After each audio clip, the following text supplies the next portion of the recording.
United States military drops nuclear warning for America, reveals North Korea's top 4 targets, millions of Americans in crosshairs, by Barry A. Dillinger for American Conservative Herald.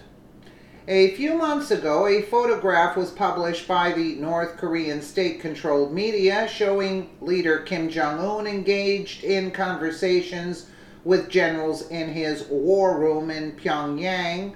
Many people glanced at the photograph and went on with their lives. Something was very important about this photo, however, that our military intelligence officers did not overlook. In the background of the photo was a map on the wall with indications of target sites for missile attacks. The sites marked were Hawaii, Los Angeles, Anchorage, Chicago, Seattle, Austin, and of course Washington, D.C. There were 2 more targets on that map, and many armchair generals waved the significance of the photograph away, claiming it was a hoax, but all that has changed now. North Korea has just issued yet another indication that it would go after 2 specific targets, and they also appeared in this photograph. What were they? Guam and New York City?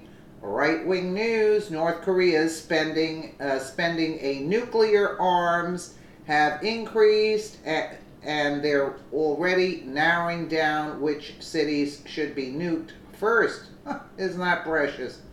Speaking in an interview on ABC, the former military official Admiral Mike Mullen warned that North Korea is more likely now than ever to launch a nuclear attack.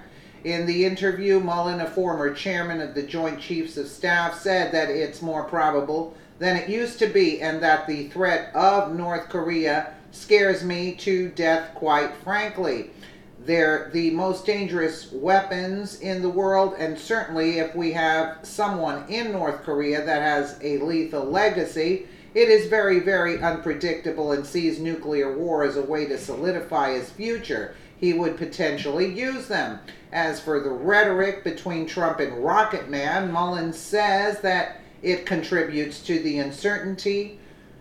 Rhetoric is an ancient Greek speech pattern, but it's commonly used nowadays to mean speech that I don't like. But Mullen's argument is simple. The North Koreans are using what little money they have to work on their nuclear capabilities. When you have so little and must prioritize, the North Koreans must believe that they are under a massive threat from outside invaders, or else they wouldn't throw so much of their limited budget at nukes. Not only nukes themselves, but the list of cities which must be targeted first, including Manhattan, Guam, Tokyo, Kyoto.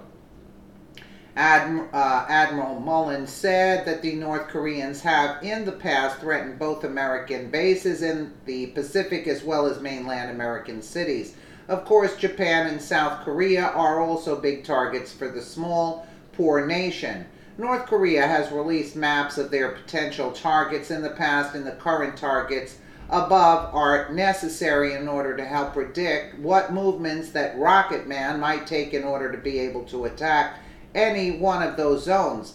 The paper that gives the list of targets says that while media paints North Korea as crazy, quote, and suicidal, quote, they are indeed more rational and strategic than that, and their movements should be predictable if you know what their desired outcome is. The regime has a calculated assessment of the threats to its survival. Just a few days ago, the Trump White House announced that North Korea is a state sponsor of terror, and he said that this designation should have happened a long time beforehand. In addition to the U.S., as indicated, Pyongyang has also threatened Japan, South Korea, and the Philippines.